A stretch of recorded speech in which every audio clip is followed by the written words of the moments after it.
Hello, everyone. Welcome to a new episode of One Vision, the FinTech Fuse.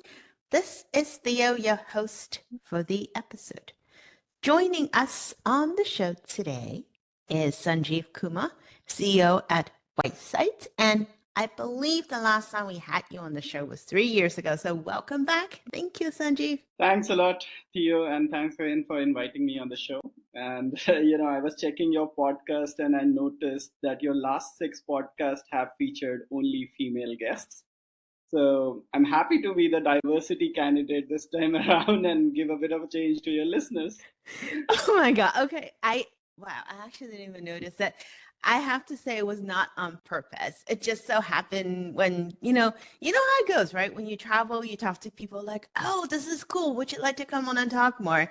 And I guess, I don't know, I might have oversaturated a particular side, but I love all perspectives and I absolutely love yours. And yes, thank you for bringing diversity to our show. This is funny.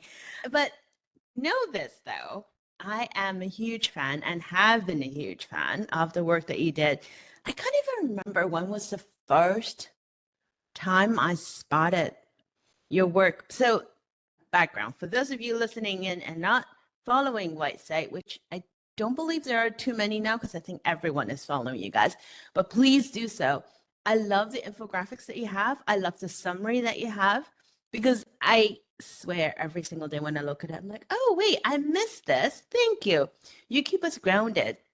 And not just on fintech, on everything else. You talk about Web3, you talk about blockchain, you talk about open banking, and et cetera, and AI. Basically, everything I'm interested in and more is very educational. So appreciate that. And thank you so much for coming back. So what's keeping you busy? Well, a lot of stuff in terms of, what we have been doing in the last 2.5 years, a lot of good projects in different parts of the world. So this year specifically, we have worked on a couple of projects in the Middle East, which was pretty enlightening for us because, it's kind of an opaque market. People who are not living in one of those countries, they don't get to know what's happening in the Middle East. And when I'm talking about Middle East, Saudi has been doing phenomenally well in terms of multiple directions, whether it is regulatory support, whether it is funding, whether it is launches of cool products and business models. So that's one region where we got a chance to work with Saudi Payments, where we are doing a report for them. And another report that we are doing is in partnership with FinTech Saudi and in collaboration of the 3 regulators, Saudi Central Bank, Capital Markets Authority, and Insurance Authority. So working on these gave us a lot of perspective in terms of what's happening in the Saudi market, but also in the wider region, given the influence that Saudi exerts on the wider MENA region. The second thing that we have been doing is, in fact, that report just got published on Monday. So it's a banking as a service report that we did in partnership with Brancas, which is an open banking service provider in the Southeast Asia market, and they are headquartered in Singapore, but operate in multiple countries like Indonesia, Philippines, Malaysia, etc. So that's a work that we had been doing for last 2 to 3 months, and it covers banking as a service trends across the world, not just Asia or US or Europe, but we have also looked at Africa, Middle East, Latin America, which are lesser spoken of regions when we look at these trends. And finally, we have also launched a subscription plan for our members, where we provide fintech intelligence in terms of deep dives on specific companies or a country or a business model. So these are, a few of the things that have kept my attention this year. Wow. I was taking notes when you're talking about the Middle East market because that's the one thing that popped up in my radar this year. Everywhere I go, it doesn't matter if I was in Asia, in Europe, a little less so here in the US, but Europe and Asia specifically, I see so many people going to Dubai, going like to UAE, going to Saudi Arabia. There are all kinds of projects going on. I keep seeing posts on LinkedIn that people are working on new things. I'm intrigued with the word that you use, opaque, because that's how I feel like. I'm like, oh, wait, there's so much going on and there's so much I don't know. And it almost feels like, remember like a decade ago when the whole super app and all of that started in Asia? That's pretty much how I felt Yeah. like. And I had the chance to go visit Asia a lot, so I could actually see it. But I remember people saying, wait, what's going on over there? This is interesting. So I feel like there's that excitement as well. LATAM is another market I'm absolutely intrigued about with PIX and all of that, with everything that's going on. And I feel like we live in the dark ages out here in the US. Like, oh, wait. And even the other day when you described the UBI and all of the new innovation that's happening on the India stack, I am light years behind. So we're going to come back to that because I'm very intrigued on how you keep up to date and do all of that. I feel like, yes, you definitely have a team that I don't know how you keep track of all of these. So let's I'll come back to that question, but what is the one thing that has surprised you? I wanted to ask you this because I'm seeing more and more people starting their own company, be it advising, be it, their own fintech firm, one way or another. I do want to ask you something so we can share with those folks. What is the one thing that surprised you the most when you started your own firm? That was a few years ago, right? When you started Yeah, WhiteSight. yeah, November 2020, so almost gonna be 4 years old. Happy anniversary. No, that's fantastic. And in fact, starting a company, it's a scary journey to begin with, and all of us go through that. Whoever takes the risk of getting into this venture building kind of a space. For me, it has been a very pleasant surprise, to be honest, and that surprise is witnessing the power of community firsthand. I mean, before starting the company, it used to be like, where do I get the client? Where would I get the employees? Who would support me in the project that I would undertake? So many factors that you are not aware of how to fulfill them when you are starting the company. And I remember now when you would have noticed us, probably, one of the first things that we did before starting the company was we published a report on Monzo, Starling, and juxtaposing their business model side by side, and that really put us on the map. And a lot of people reached out, and we really started the company after building the community through that report. I remember now. And in fact, in the last three and a half years, I mean, there are friends like you, of course, who send stuff our way, whether in terms of people introducing ourselves to potential clients or helping us sharing knowledge. But I'm so surprised that there have been instances where somebody reaches out to me, gives a reference of a person who I do not know personally, who has vouched us, about us and about our work, that they I don't know how they know about us, and they have been kind enough to refer us to someone that they are connected with. So this kind of power of community is something that I feel is phenomenal when you're starting a startup. And in our business, I mean, my entire sales and marketing happens on LinkedIn. We do not have any sales guy who is selling our product. So the power of community is super important for us. And the other thing that has helped us is when we do this kind of marketing and sales on LinkedIn and Twitter, we get very qualified lead, right? People come to us asking us, okay, we need to do this. We have seen you doing similar stuff on your website, on your social media. Can you do this for us? So just imagine the effort and the energy that I save in convincing someone to buy my product, who comes to me already laid out the scope of work that they want us to address, already knows that we have done similar stuff for somebody else. 50% of the job is done from my side. So in fact, that is the biggest and the most pleasant surprise that I have experienced in my life since working at WhiteSight. You should be a spokesperson for the LinkedIn folks. They would love to hear this. But all jokes aside, I think it is a testament of what you and the team puts out. And honest to God, because I remember the first time when I saw what you did, I'm like, oh, wait a minute, this is good. You fill a gap that frankly is sorely needed, right? There's no lack of information out there. And I still read a ton of papers, I read a ton of newsletters, but you can't keep up. And you have through the work that you guys do and publish and so graciously share all the time, you built a reputation, right? And you don't need a salesperson because you are your own salesperson. Your work sells, and it's amazing. It's I'm just going to say this again. Please do check out WhiteSight, and just it's gold. It's literally gold. So I'm so glad that you mentioned the word community, and how the community strangers, right, that vouch for you. That is the best thing. That is absolutely the best thing you can do as an entrepreneur and having your own firm.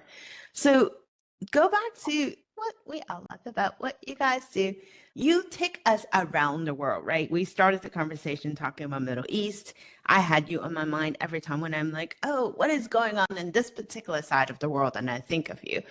It's like I travel without having to travel, which is great. I am curious to ask you, there are so many different ecosystems in fintech around the world. If there's one place you can go to and just do a deep, deep dive on and bring the story to us, I know we're very selfish that way.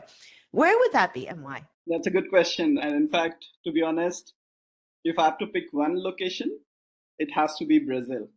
For the most part, to experience the Amazon rainforest, the carnivals, and of course the football. Right. But the fintech ecosystem in Brazil, and we just started looking at Brazil a couple of months back, and it has blown me away of what's happening in the country, not just in terms of what the fintechs and the investors and the banks are doing, but more importantly, what the regulator is doing, right? So let me give you an instance, right? If I ask you who is the most progressive regulator in fintech, what do you think is who do you think it is? Not here.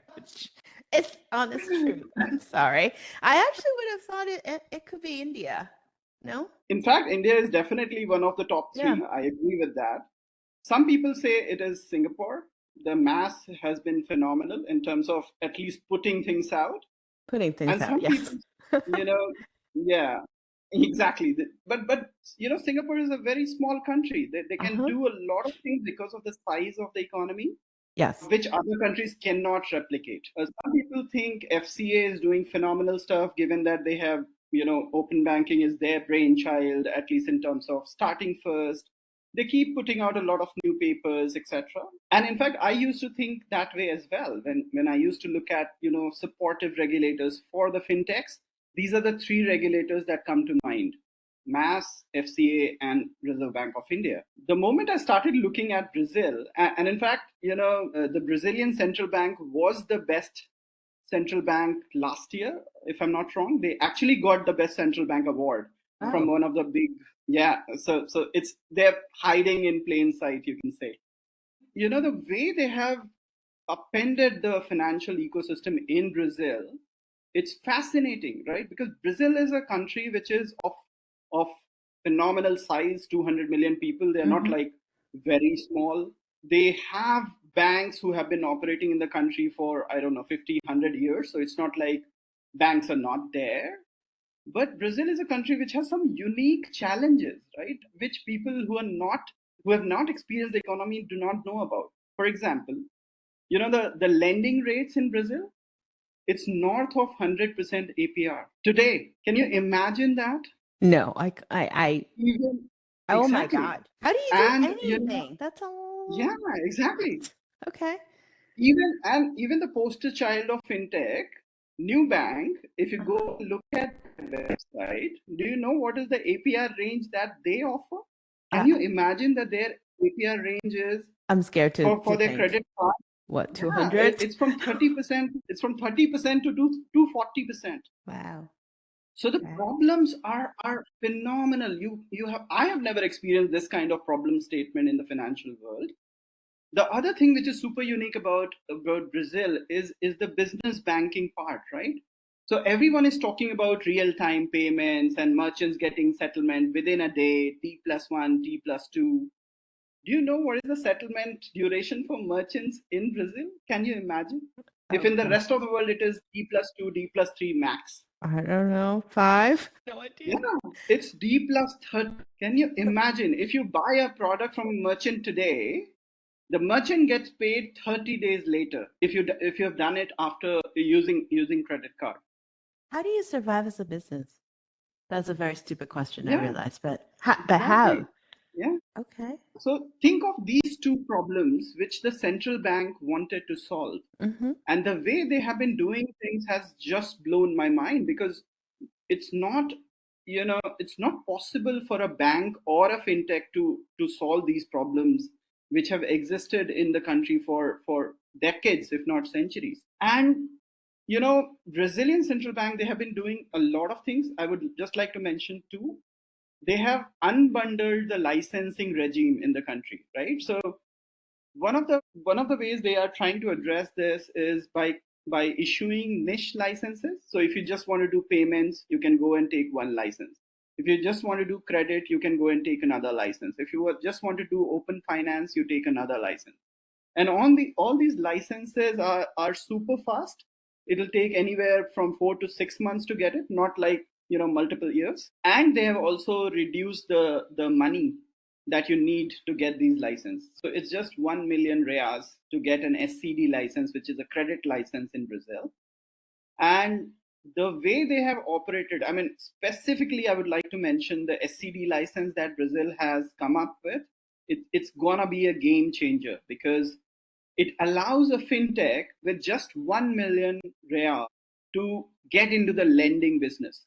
Just imagine, Revolut has gotten the banking license in UK after operating for almost, I don't know, 9-10 years, after doing business with so many customers, and still they are not trusted to get into lending. So lending is definitely one thing that the central bank wants to address, and they are operating licenses, they are giving infrastructure. The other thing that people don't know about is the open finance success story in Brazil. Everyone talks about UK, some people talk about US because of the success of Plaid.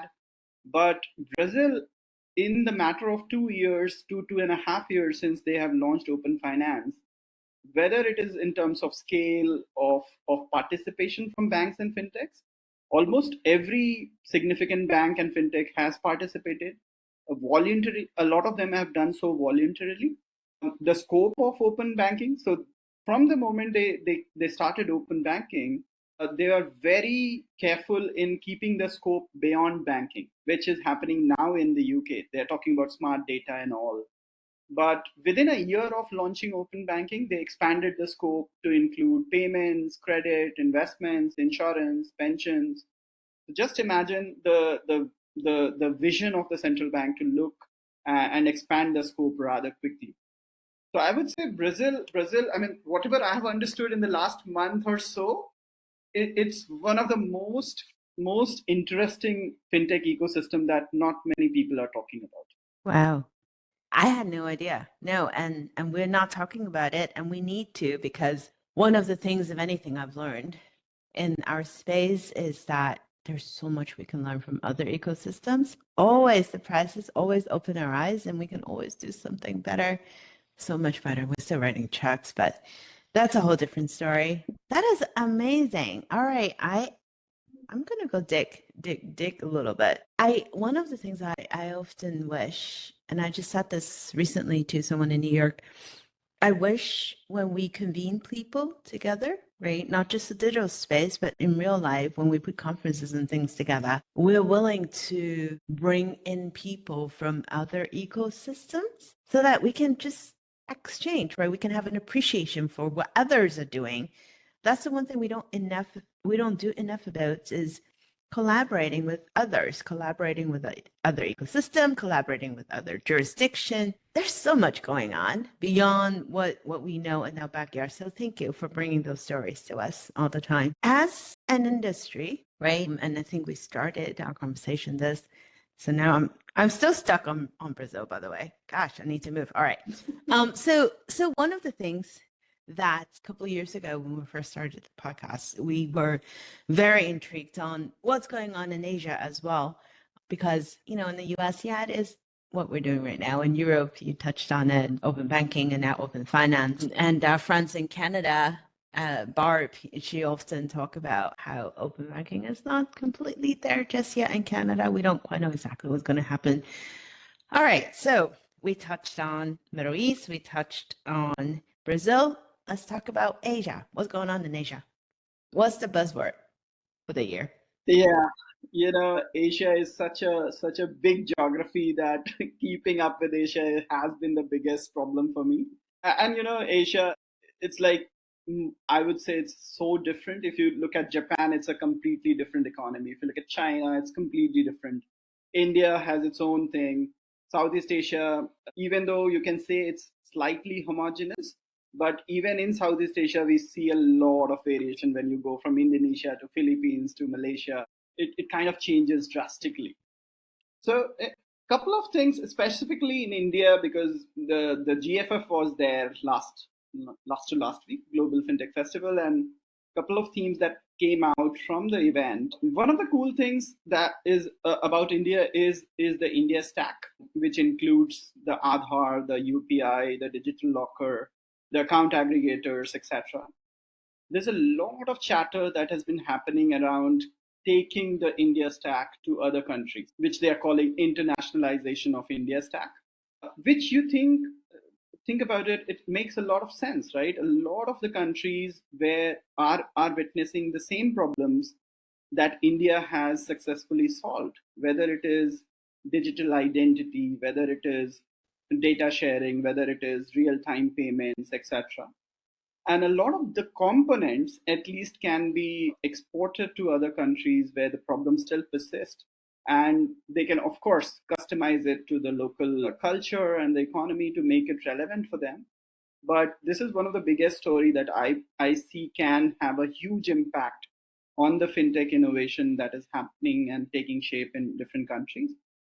So I think UPI is already operational in 15 or so countries outside India, or it will be in the next couple of months. But as I said, internationalization of different components of India stack is a big story. The second thing that is happening in India specifically is the account aggregator ecosystem is growing rather quickly. And again, the terms that we use is different, but account aggregator, you can think of it as the same as open banking in UK and other parts of the world in terms of data sharing. So India started on the payment side of the things way back in 2016 when the UPI came into existence, but account aggregator is happening now. Since last year, there's a lot of focus from the government, from the regulator, from the ecosystem to really get into API-based data sharing. So that is what account aggregators are enabling. And the third big piece that I heard was the, bringing credit on UPI, right? That's the massive story that we have already solved the payments problem. Can we use the same infrastructure to solve the credit problem to the underserved communities in India? So I would say those are the three major stories that we have seen emerge outside of India, and a lot of them will take place in different parts of the Asian economies also, who are partnering with India, especially on the India stack going global theme. And the growth of UPI obviously has been very, very satisfying to see, both in terms of number of transactions, but also in terms of values have started to go up. So now it's not just lower value transactions who are happening on UPI, but moderate to high value transactions have also started to shift. I love especially the one you were talking about, credit on UPI. I think that was the last conversation we had online. It was really intriguing and eye-opening because the way we try to solve it in our world is, I would say, less than perfect. On our side of the world, it's very device dependent. It's dependent on a lot of factors. Where you guys try to solve it basically from the payment rail. It's brilliant. I don't have any other word to describe it other than brilliant. It's really interesting. The UBI internationalization story that is real. I do see that. I don't think I hope it can happen faster because, as you say, a lot of economies have the same challenges, right? Our challenges is different, but it's not that unique. So if there is a proven way for us to find solutions to a common problem, I would love to see that more.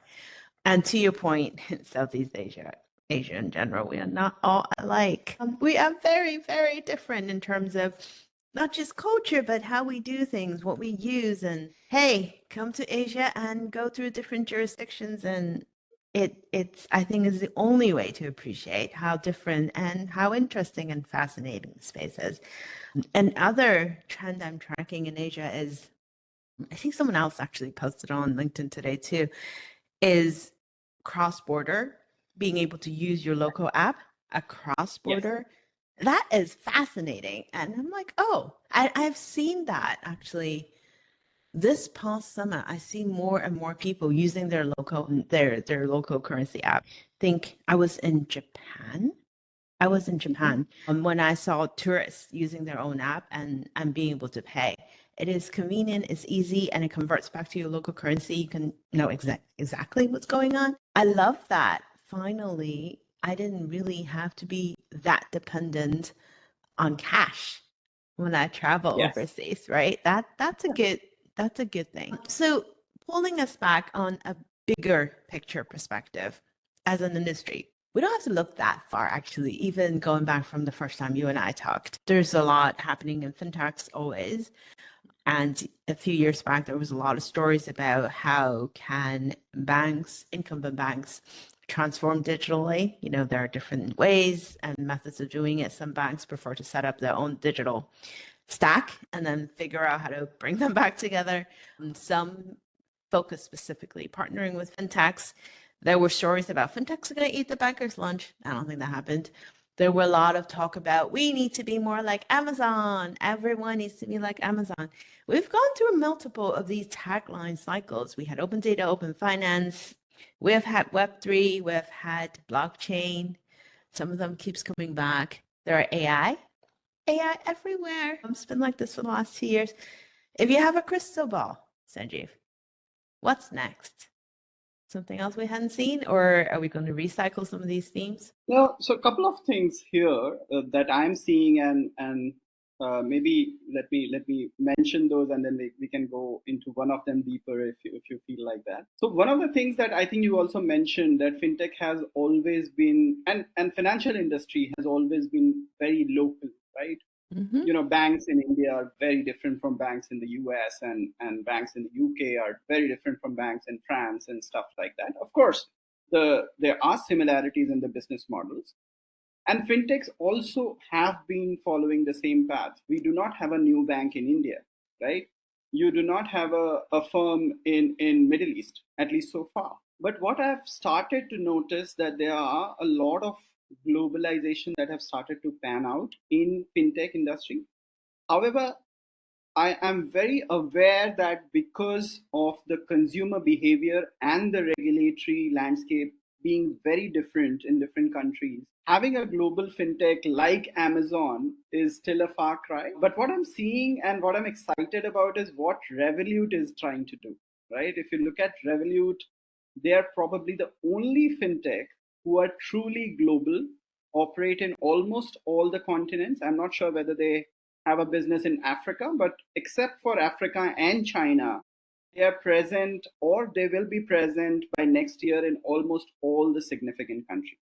So I think this could probably give us a playbook that you can build a global business in fintech. The second thing that I'm very excited about is actually B2B, right? So, and for good reason, a lot of media exposure is given to B2C fintechs, whether it is digital banks, BNPL, broking companies, crypto wallets, all that. I've started to see some of that transition into the B2B world.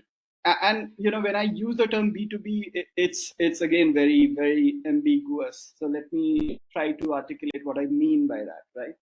So I see B2B as an umbrella term.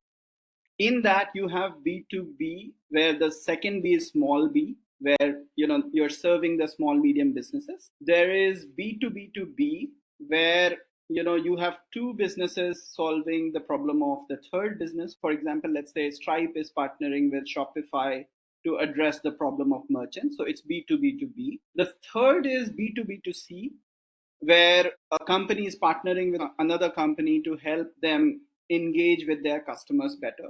Again, the example could be, let's say, a firm partnering with merchants to enable BNPL on their platform at scale. And then the third or the fourth category is actually the technology providers, right? So fintech infrastructure company who are selling to a business the technology to either improve their productivity, launch new products, etc.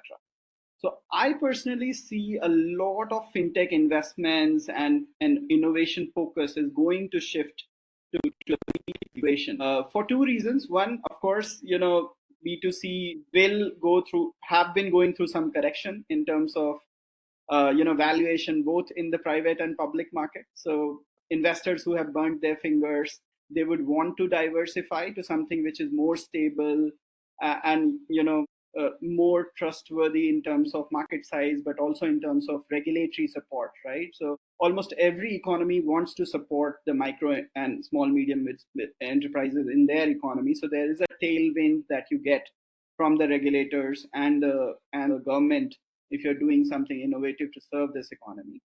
So I think those are the two major themes that I think I am particularly excited about. Happy to hear what do you think is going to take shape in the next few years. I love the focus on small business. I see that on this side of the world as well. I'm seeing more banks trying to figure out how they can actually come up with a value prop to serve small business owners. Because, I mean, in most economies, right, small business owners, they are 99% of the businesses. They are the backbone for our society. And we need to find ways to support them efficiently. Otherwise, our economy is not going to go that well. We have seen how it's been the last few years. So there's definitely support, and there is a lot of room and opportunities to do things better. I've seen companies that are trying to lean on AI. There's a lot of that PR going on, likes of Klarna, that says, oh, we can use AI and we can, they can do the jobs of like 700 people. They don't need as many headcounts anymore. I really, really, really do think that a lot of that is PR. There could be truth, right? There's always efficiency that you can find. Is it really truly, can you actually say and pinpoint here the 700 people we don't need anymore? This is how I'm skeptical.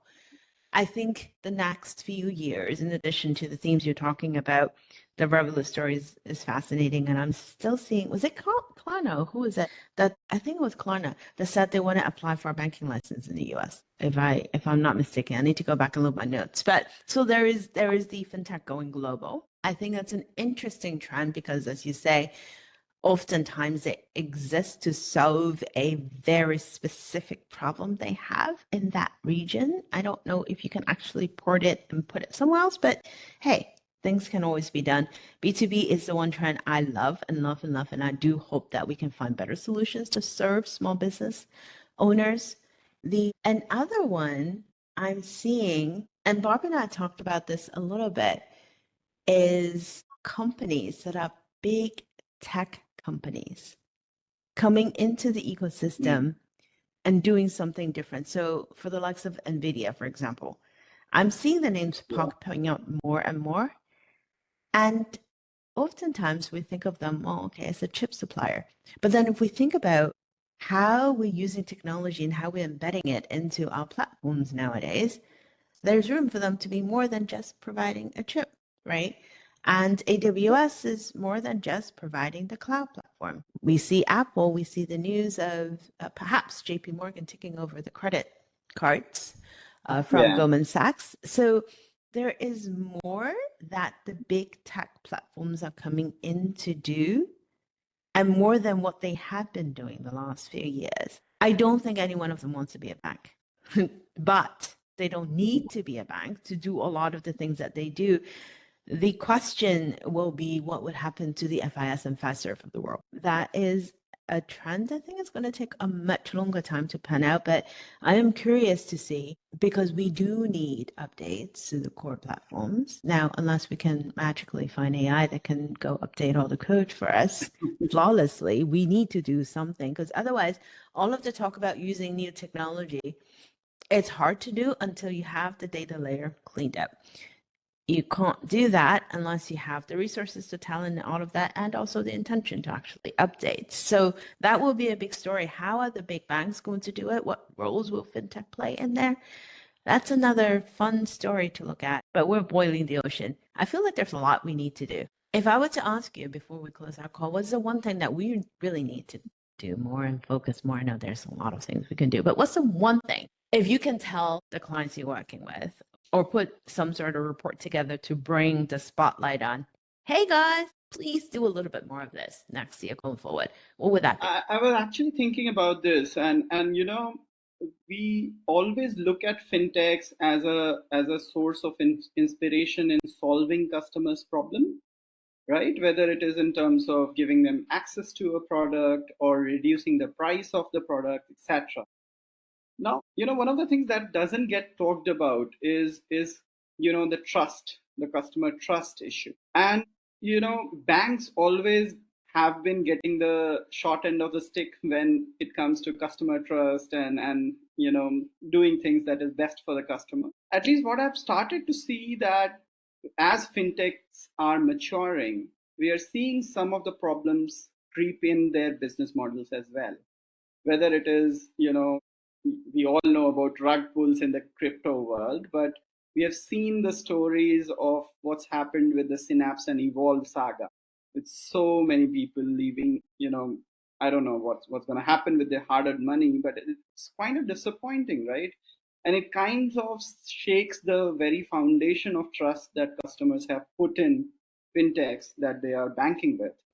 So I think there are many layers of trust that fintechs have to solve. So for example, let's say a lot of them started with one account, which is a transactional account, which the customer started, and then they have added more product and more services, and the trust has grown. But the very essence of the business model of the fintechs have to bring this customer trust aspect on the forefront again, because we have been, specifically this year, the CFPB is in a super active mode with the kind of NPRs that they are putting out. The FDIC is doing the same. And it kind of tells you that at least the regulators are recognizing the problem that is coming up because of the fintech business models at times.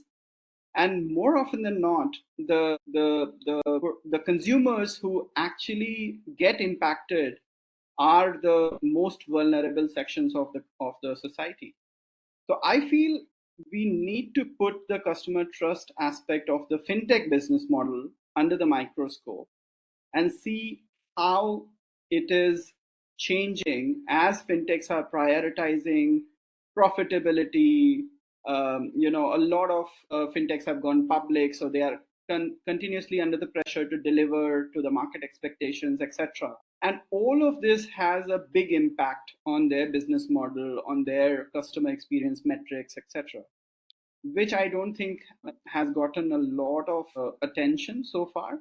So probably this could be one of the themes that we should look at, that are fintechs delivering on the promise of customer trust and doing things which are best for the customers, even though at times it may or may not be good for the bank or the fintech themselves.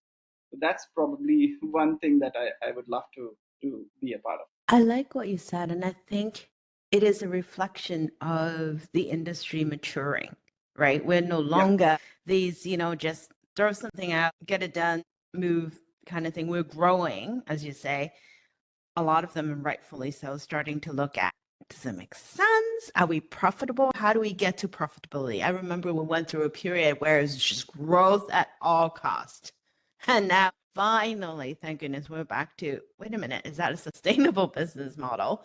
So it is a good thing. And to your point, focusing on customer trust, it is really important, because at the end of the day, it is money. It is hard-earned money. I think that was the word you used. And as keepers of people's hard-earned income, there is a responsibility that needs to go with that. You need to instill trust so that people will keep coming back. Otherwise, it destroys everything that the the whole sector started to begin with, was how do we disrupt and change the way we do things, because there were things that were not working. How can we use technology to solve it? So let's keep going, at least keep moving forward. So thank you so much for your time. I feel like we can keep talking forever, but let's make sure it's not going to be 3 years before we bring you back. Appreciate your work and everything that you do for the ecosystem, Sanjeev. And I look forward to next time when you come back and build on more and all the good things that you have done. Appreciate it. And for the rest of our listeners, Thanks a lot.